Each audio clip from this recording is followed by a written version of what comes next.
Hello hi friends, welcome back to my channel. ఈరోజు వీడియోలో ఇందిరమ్మ ఇళ్ల గురించి అప్డేట్స్ ఏమున్నాయి అనేది చూద్దాం.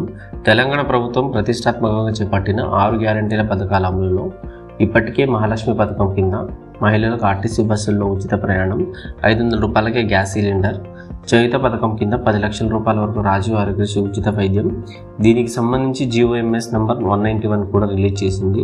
గృహజ్యోతి పథకం కింద 200 యూనిట్లు ఉచిత కరెంట్ అమల్లోకి అయితే వచ్చింది.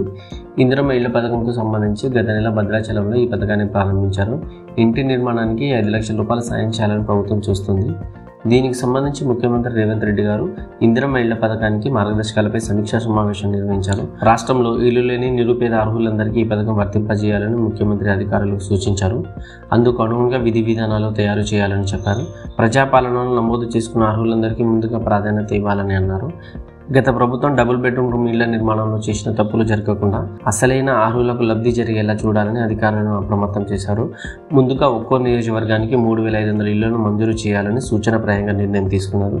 దశల వారీగా గూడు లేని నిరుపేదల సొంత ఇంటి కల నెరవేర్చడం తమ ప్రభుత్వం సంకల్పమని సీఎం తమ ఆకాంక్షను వ్యక్తం చేశారు. ఈ ఇందిరమ్మ ఇళ్ల పథకంలో ఇంటి స్థలం ఉన్న వారికి అదే స్థలంలో కొత్త ఇల్లు నిర్మాణానికి 5 లక్షలు ఇస్తారు.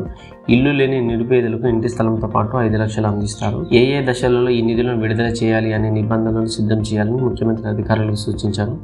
లబ్ధిదారులకు అందాల్సిన నిధులు దుర్వినియోగం కాకుండా కట్టుదిట్టమైన మార్గదర్శకాలు రూపొందించాలని చెప్పారు. సొంత జాగాలో ఇల్లు కట్టుకునే వారికి ఉపయోగపడేలా వివిధ రకాల నమూనాలు, డిజైన్లను తయారు చేయాలని సీఎం సూచించారు. లబ్ధిదారులు సొంత ఇల్లు తనకు అనుగుణంగా నిర్మాణం చేపట్టినప్పటికీ తప్పనిసరిగా ఒక వంటగది, టాయిలెట్ ఉండేలా చూడాలన్నారు. ఇంటి నిర్మాణాలను పర్యవేక్షణ బాధ్యతను వివిధ శాఖల్లో ఉన్న ఇంజనీరింగ్ విభాగానికి అప్పగించాలని సీఎం సూచించారు. ఇటీవలే భువనగిరి పార్లమెంట్ సెగ్మెంట్పై సమీక్షలో ప్రభుత్వ సంక్షేమ పథకాలు ప్రతి ఇంటికి చేరే విధంగా ఇందిరమ్మ కమిటీలు వేస్తామని సీఎం ప్రకటించారు. ప్రతి కమిటీ సభ్యునికి 6,000 రూపాయల గౌరవ వేతనం అందిస్తామని సీఎం రేవంత్ రెడ్డి అన్నారు. ఈ ఎన్నికలు అయిన వెంటనే ఇందిరమ్మ కమిటీలు విధి విధానాలు పూర్తి స్థాయిలో వచ్చే అవకాశం అయితే ఉంది.